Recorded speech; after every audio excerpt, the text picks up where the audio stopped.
Una figura diplomática, conocida por su agudeza y un sarcasmo implacable, se enfrentó a la maquinaria mediática occidental. En un estudio de NBC News, bajo las luces brillantes y un ambiente tenso, Sergei Lavrov, el ministro de Asuntos Exteriores ruso, no solo desmanteló una acusación tras otra, sino que expuso lo que él llamó la hipocresía sistemática de Occidente. ¿Fue una entrevista o una lección magistral de geopolítica? Pregunta a ustedes, ¿desde qué ciudad y país nos están sintonizando? La presentadora lanzó una acusación directa. Rusia había destruido una planta estadounidense en Europa del Este. ¿El detalle? Supuestamente, esa planta fabricaba cafeteras, presentando el ataque como un golpe a la paz y a Donald Trump. Parecía una narrativa simple. Pero la realidad, Lavrov, con una sonrisa mordaz, no solo desmintió la acusación, sino que la ridiculizó. Explicó una verdad incómoda. Rusia solo ataca infraestructura militar. Si una planta de capital extranjero produce componentes militares, es un objetivo legítimo. Ni más ni menos. ¿Estamos entendiendo la diferencia clave? Pregunta a ustedes. Márquense en los comentarios. ¿Desde qué ciudad o país nos están viendo ahora mismo? Esto importa ahora. Demasiado. Lo que se expuso no es solo un incidente, es un patrón. Lavrov se refirió a un doble estándar. Atacar objetivos civiles rusos, según la narrativa occidental, es luchar por la democracia. Pero un ataque ruso a una planta de componentes militares extranjera se convierte en un ataque a la paz. ¿Perciben esa distinción? Esta diferencia no es inocente. Afecta directamente nuestra seguridad y economía. ¿Por qué Europa está pagando un precio tan alto? Los precios del gas y la electricidad se han duplicado. La producción industrial alemana cayó un 8%. Decenas de miles de empleos se perdieron en Francia. La inflación en el Reino Unido ha alcanzado récords. Todo esto por defender una narrativa. ¿Es esto lo que llamamos solidaridad? ¿Qué dato nos gustaría que verificáramos en el próximo episodio? Menciónenlo en los comentarios. Hay dos versiones claras. La versión oficial occidental habla de una agresión no provocada, de ataques indiscriminados. La presentadora de NBC intentó acorralar a Lavrov, pero él insistió en que la prensa occidental ignora hechos clave y se niega a investigar verdades incómodas. Una versión, la occidental, se construye sobre la emoción y la simplificación binaria. Buenos contra malos. La otra, la rusa, se apoya en la lógica, el sarcasmo y el desmantelamiento de argumentos con hechos y compromisos previos. ¿Cuál de estas narrativas le parece más convincente? ¿Quién creen que tiene más credibilidad en este tema? ¿Los medios occidentales o los análisis que presenta Lavrov? Comenten su opinión. Esto no es nuevo. En los 90, la Organización para la Seguridad y la Cooperación en Europa, o la OCE, firmó principios de seguridad indivisible. Estos principios fueron reiterados en Estambul y Astana. Ahora, Occidente los ignora, incluso los repudia. En 2008 y en 2021, Rusia propuso tratados de seguridad a la OTAN, pero fueron rechazados.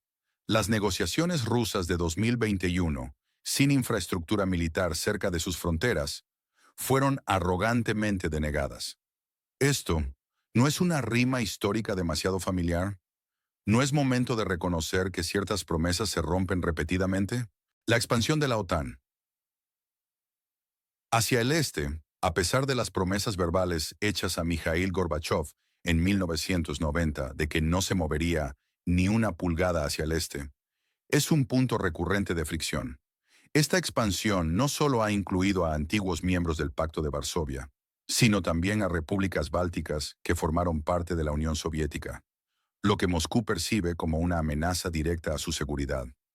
La integración de países como Polonia, Hungría y la República Checa en 1999, seguida por la adhesión de 7 países más en 2004, incluyendo Estonia, Letonia y Lituania, ha sido vista por Rusia como un incumplimiento de los acuerdos y una provocación.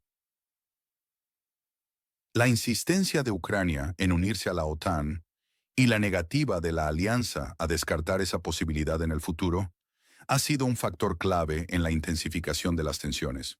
Lavrov ha señalado repeatedly que la línea roja rusa ha sido ignorada y que las preocupaciones de seguridad de Rusia, que se remontan a siglos de invasiones desde el oeste, son legítimas y deben ser tomadas en serio. ¿Qué evento en la geopolítica creen que ha sido subestimado por los medios de comunicación en los últimos años? Compartan sus ideas. ¿Qué sigue? La situación es precaria. Lavrov planteó un factor crítico: la legitimidad del presidente del país vecino, cuyo mandato constitucional, según él, ha expirado porque no se han celebrado elecciones. Rusia lo reconoce de facto para el diálogo, pero cuestiona su autoridad para firmar documentos legalmente vinculantes. Esto, según Lavrov, podría anular cualquier acuerdo futuro. Si sumamos la ayuda masiva, más de 77.000 millones de euros de la Unión Europea y 175.000 millones de dólares de Estados Unidos, mientras la economía del país ha caído más de un tercio, el escenario es complejo. La prolongación del conflicto parece ser el camino más probable, con Europa asumiendo un costo económico cada vez mayor. Además de la ayuda financiera, la ayuda militar ha sido sin precedentes, con el envío constante de armamento avanzado, desde tanques y artillería hasta sistemas de defensa aérea. Esta asistencia, si bien busca apoyar al país en conflicto, también ha sido criticada por algunos analistas por prolongar la guerra y dificultar una solución diplomática. El argumento es que mientras un lado sienta que puede seguir luchando con el apoyo ilimitado de sus aliados, la motivación para negociar una paz se reduce. El impacto económico en Europa no se limita solo a los precios energéticos. La inflación generalizada, la interrupción de las cadenas de suministro y la reducción del comercio con Rusia han contribuido a una desaceleración económica significativa en todo el continente. El Fondo Monetario Internacional y el Banco Mundial han revisado a la baja sus pronósticos de crecimiento para la eurozona, y varios países se enfrentan a la amenaza de recesión. La dependencia energética de Europa de Rusia, construida durante décadas, no se puede revertir de la noche a la mañana, lo que ha llevado a una búsqueda desesperada de nuevas fuentes de gas y petróleo, a menudo a precios más altos y con mayores costos logísticos. La transición energética hacia fuentes renovables, aunque necesaria, no es lo suficientemente rápida como para compensar la pérdida de los suministros rusos a corto y mediano plazo. Las sanciones impuestas a Rusia por Occidente también han tenido un efecto boomerang, afectando a las economías europeas que tenían fuertes lazos comerciales con Rusia. Aunque el objetivo de las sanciones es debilitar la economía rusa y su capacidad de financiar la guerra, también han perturbado el comercio global y han contribuido a la escasez de ciertos productos y materias primas. Su pronóstico para el futuro. ¿Cuándo creen que este conflicto podría encontrar una salida negociada? Den una razón principal para su respuesta. La diplomacia real, según Lavrov, no es un espectáculo, no es un show mediático. Requiere preparación, documentos, formulaciones, obligaciones. El espectáculo, sin embargo, solo necesita focos y periodistas en la sala. ¿Estamos viendo un espectáculo o una negociación seria en el escenario mundial? ¿Cuál es el precio de este show para los ciudadanos? La postura de Lavrov subraya una frustración por lo que considera una superficialidad en el enfoque occidental hacia las relaciones internacionales, donde la retórica pública y la imagen mediática a menudo parecen primar sobre la sustancia de los acuerdos. En contraste, la diplomacia rusa, al menos en sus declaraciones públicas, se presenta como basada en principios de soberanía estatal, no injerencia en asuntos internos y un respeto estricto por el derecho internacional. Sin embargo, esta visión es ampliamente disputada por Occidente, que acusa a Rusia de violar estos mismos principios a través de sus acciones en Ucrania, Georgia y otras regiones. La desconexión entre estas dos visiones del mundo es profunda y dificulta cualquier progreso diplomático. Las llamadas a negociaciones por parte de algunos líderes europeos han sido recibidas con escepticismo tanto en Ucrania como en Estados Unidos, donde se argumenta que cualquier negociación en este momento podría ser vista como una recompensa a la agresión rusa y una debilidad por parte de Occidente. El concepto de diplomacia de micrófonos, al que se refiere Lavrov, implica que las declaraciones públicas destinadas a moldear la opinión pública interna o la narrativa internacional se priorizan sobre las conversaciones discretas y pragmáticas necesarias para resolver conflictos complejos. Para Lavrov, el verdadero trabajo diplomático ocurre a puertas cerradas, con negociaciones detalladas sobre textos y compromisos vinculantes, no en ruedas de prensa o en programas de televisión. Esto también resuena con la tradición diplomática rusa, que valora la confidencialidad y la formalidad en las relaciones internacionales. La insistencia de Rusia en que cualquier acuerdo futuro debe reconocer las nuevas realidades territoriales es un obstáculo importante para las negociaciones, ya que Ucrania y sus aliados occidentales insisten en la integridad territorial de Ucrania y la retirada total de las fuerzas rusas. La retórica de Moscú, que a menudo invoca amenazas nucleares o una escalada del conflicto si sus demandas no son satisfechas, también complica el panorama diplomático y endurece la postura de Occidente. Históricamente, la Unión Soviética y ahora Rusia han utilizado foros internacionales como las Naciones Unidas, la OSCE y el Consejo de Seguridad de la ONU para proyectar su visión del orden mundial y desafiar la hegemonía occidental. La intervención de Lavrov en la NNBC es solo un ejemplo de esta estrategia, utilizando el escenario occidental para presentar una narrativa alternativa y deslegitimar las acusaciones en su contra. La percepción de Rusia de un mundo multipolar, donde el dominio occidental ha terminado y el poder debe ser distribuido de manera más equitativa entre varias potencias, incluyendo China, India y otras naciones ascendentes, contrasta con la visión occidental de un orden internacional basado en reglas donde los valores democráticos y los derechos humanos son centrales.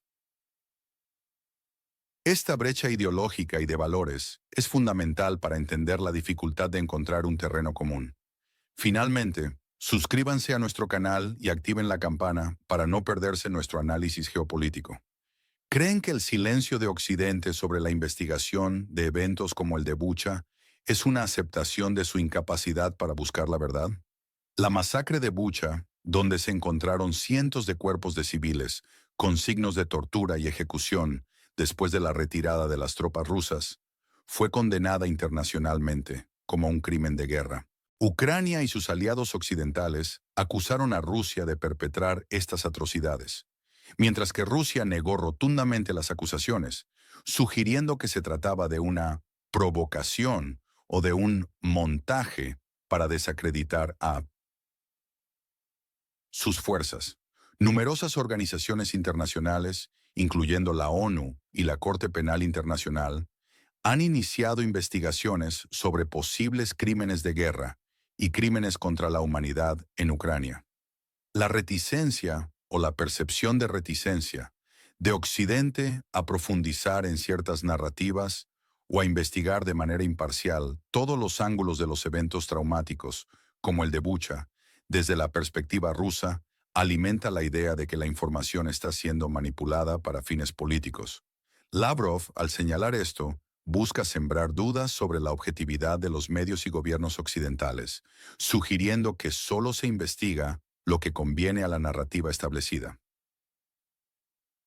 Por otro lado, la comunidad internacional ha establecido mecanismos para tales investigaciones, y la negativa de Rusia a cooperar plenamente con estas investigaciones independientes ha sido un obstáculo.